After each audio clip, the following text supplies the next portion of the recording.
कुछ कह दूंगा, फिर सब सोचने लगेंगे अब ये तो बहुत पते वाली बात है, अब क्या करेंगे। तो रोहन सर वापस से एक आइडिया को, एक नए आइडिया को लेकर आप स्क्रीन पे उतर रहे हैं, सोनाली के बिल्कुल लेकर आप स्क्रीन पे उतर रहे हैं, जिसके लिए रिसर्च तो मैं रेया ने बहुत सारी की। तो क्या कहेंगे इनकी मेहनत के ऊपर और डायरेक्टर साहब की मेहनत के ऊपर? ट्रेलर तो अभी लॉन्च हुआ है। मैंने मतलब एक बातों में एक बार चारू से ये एक कहानी की एक बुनियाद और एक जर्म निकल आई, मुझे बेहद पसंद आया।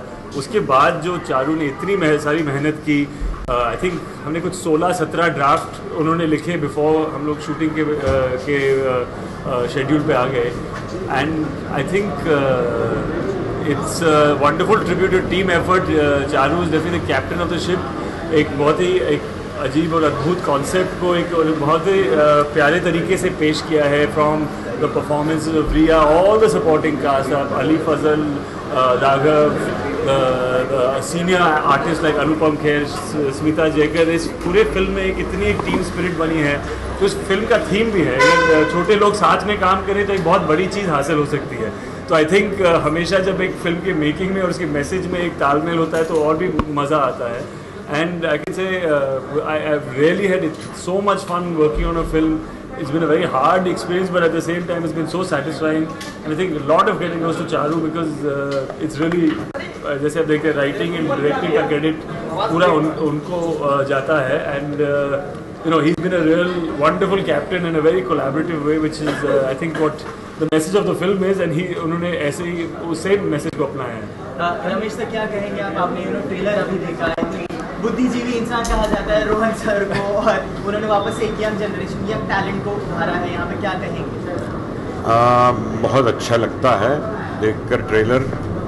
एक फिल्म जब शुरू होती है, उसकी क्रिएशन शुरू होती है तो एक आइडिया से शुरू होता है, फिर उसे पूरा भरपूर बनाकर इतना बड़ा बना दिया जाता है, उसे एडिट किया जाता है। उस एडिट का एक छोटा भाग है ट्रेलर। तो अब फिर वापस आके 4 लाइन में जिसको कहते हैं या 2 मिनट में आप ट्रेलर देखते हैं तो वो एक एसेंस ऑफ द फिल्म उसका नज़र आता है। मैं समझता हूँ कि एक नई किस्म की फिल्म है और नए लोगों के साथ बनाई गई है, नए लोगों ने बनाई है। और मैं उस ज़माने से बना रहा हूँ जब फिल्में कुछ अलग तरीके से बनती थी, लेकिन सब कुछ देखता चला आ रहा हूँ आज तक, क्योंकि और जो मैं देखता हूँ ये यंगस्टर जिस तरह काम करते हैं, हैरानगी होती है कि भाई ये सब मिल मिलाकर ये 40-50 दिन के अंदर कैसे ये फिल्म तैयार कर देते हैं, और उसका जादू वही होता है। मेरा ख्याल है बहुत ही अच्छा एक माहौल था फिल्म मेकिंग का इसका। मैं बिल्कुल साथ तो नहीं रहा, ऊपर से देखता रहा, इसे कहते हैं बैल्कनी से मैं सब देखता रहा ये लोग क्या कर रहे हैं। जब लगा कि सब ठीक ठाक कर रहे हैं तो फिर मुनासिब नहीं समझा कि मैं भी घुस जाऊं। अच्छा काम हो रहा है, चलने दो, वरना और बीच में घुसकर बिगड़ जाएगा। मैं कुछ कह दूंगा, फिर सब सोचने लगेंगे अब ये तो बहुत पते वाली बात है, अब क्या करेंगे। तो ऐसे ही होता रहेगा। रमेश जी, नए डायरेक्टर की बात करें तो जिस तरह की रोहन जी ने सपोर्ट किया, आप भी बड़े नए टैलेंट को जगह देते हैं, क्या रीज़न है नए टैलेंट में और पुराने डायरेक्टर में? बिकॉज आप इतने बड़े डायरेक्टर है, नए को जगह देते, क्या चेंजेस है एज ए डायरेक्टर में? नहीं, पुराने डायरेक्टर या बड़े डायरेक्टर आज के जो बने हैं वो भी कभी तो नए थे। सबको एक नई शुरुआत तो करनी पड़ती है। आज जो लोग इतने बरसों से अब बनाते आ रहे हैं उनका एक दर्जा अलग हो गया है, लेकिन हमेशा चाहे वो डायरेक्टर हो, एक्टर हो, नया टैलेंट तो आते रहना चाहिए और बहुत अच्छी बात है। हम भी चाहते हैं कि नया टैलेंट आता रहे। उनमें से सब बनेंगे नहीं बनेंगे वो देखने की बात है। हम कोशिश करते हैं कि जिनमें वो दम नज़र आता हो हमें उनको मौका दिया जाए, उन्हें अपना काम दिखाने का एक मौका मिले। तो मैं चाहूँगा गुड लक। मेरी तरफ से उनके लिए बहुत बहुत मुबारक एक तरफ से, और बेस्ट ऑफ लक लास्टली आप सभी से एक सवाल होगा मेरा, ग्लैमर वर्ल्ड जिसे कहा जाता है चमक धमक की दुनिया, उसी एक छोटी सी जगह पे ये भी नाम, उसी छोटी जगह पे ये भी नाम।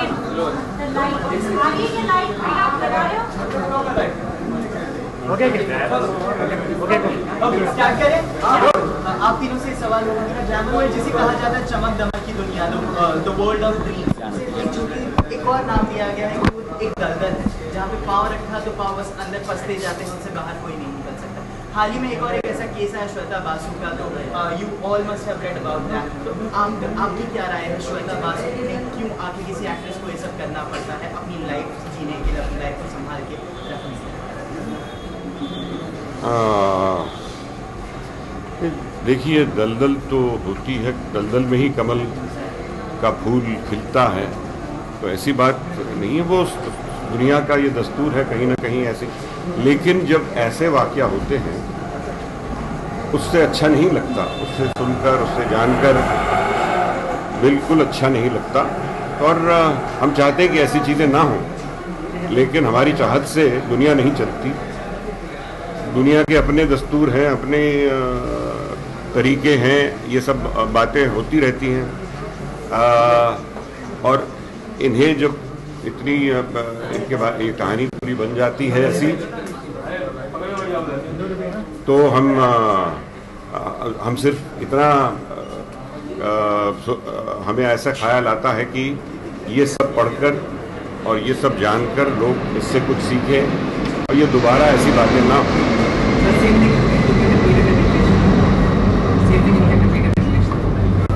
English.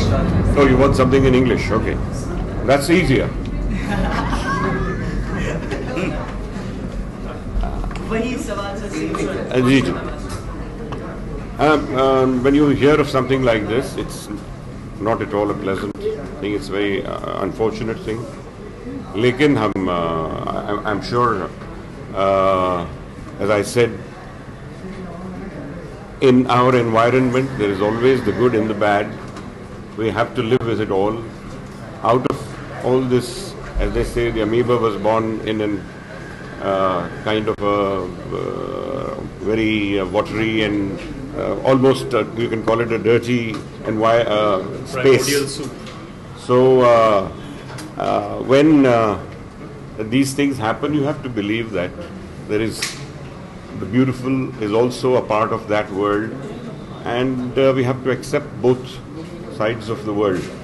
What happened to her is not at all what should have happened, and we hope by hearing about it, listening about it, reading about it and knowing about it, we learn from it that these things should not happen, and others who are the few people involved like that in this world should also take a lesson and try to avoid these such situations. Riya and Rohan sir, your reaction? You're not going to carry any Sonali cable news. नहीं वो भी Hindi English पहले हिंदी फिर English, पहले हिंदी फिर English, पहले हिंदी फिर English. देखिए, ग्लैमर वर्ल्ड तो एडिक्टिव होता ही है, उसमें कोई डाउट नहीं है। रोज़ 3000 से ज़्यादा लोग मुंबई आते हैं पूरी कंट्री से एक्टर बनने के लिए, एक्ट्रेस बनने के लिए, हीरोइन बनने के लिए। उनको ये सब चकाचौंध से वो खुद भी चकाचौंध हो जाते हैं, इसलिए वो आते हैं। लेकिन बात जब ऐसी चीज़ें होती है तो आपके सामने आता है कि इसका फ्लिप साइड क्या है। पर वो मुझे लगता है कहीं भी इतना कुछ होता है, हर इंडस्ट्री में हर जगह पे अच्छा और बुरा होता है, जैसे रमेश सर ने कहा। तो ये बातें ज़्यादा करके सामने आती हैं क्योंकि इसमें मीडिया इन्वॉल्व होते हैं, इसमें एक्टर्स इन्वॉल्व होते हैं, ऐसे लोग इन्वॉल्व होते हैं जिनके ऊपर स्पॉटलाइट रहता है। तो ये ज़्यादा दिखने को मिलता है कि ग्लैमर वर्ल्ड में ये हो रहा है। बट ऑफ कोर्स जो हुआ बहुत ही बुरा हुआ, एंड इसके बारे में कुछ अभी किया नहीं जा सकता। But it's a good thing कि लोग देखते हैं, पढ़ते हैं, समझते हैं, और आजकल विमेन राइट्स दूसरे लेवल पे पहुंच गया है। तो आई थिंक अब इसके बारे में अब क्या कह सकते हैं। अभी सोनाली जैसी लड़की बनना चाहिए आपको अपने दम पे। Repeat in English. और कोई language, Marathi? I would say that the glamour world is exciting. It is very addictive. It is like a drug. But at the same time, I think bad and good stuff happens everywhere. मतलब there are cases like this that happen in the corporate world. There are cases like this that happen in the glamour world. But it comes out more when it's in the glamour world because the spotlight is on those particular people, and it's unfortunate that it's happened to so many girls. And the good part, though, however, is that we can read it and we know, we're aware, and girls are taking it upon themselves, and they're not relying on anyone else to fight against it. And there's a lot of stuff happening, and yeah, I think it's a good time for a film like Sonali Cable to come out, because it is about that, you know, women standing up on their own 2 feet. बस I think मैं वही बातें एको करूँगा कि obviously जो हुआ बुरा ही हुआ है, एंड इसमें अभी यू कांट अंडू जो हुआ है, but you have to be responsible. Both media को भी ये we have to take responsibility to make raise the awareness, ताकि ये दोबारा ना हो और जितना भी कम हो सके हो. जैसे रिया ने कहा, it's a very addictive attractive field. हम सब वो स्पॉटलाइट को क्रेव करते हैं, इसीलिए इसमें आते हैं. But this is the flip side to it. तो I think the most important thing is that we recognise it is in many fields of life, not just this is more talked about, but let's use that to prevent it happening as much as possible in the future. Thank you.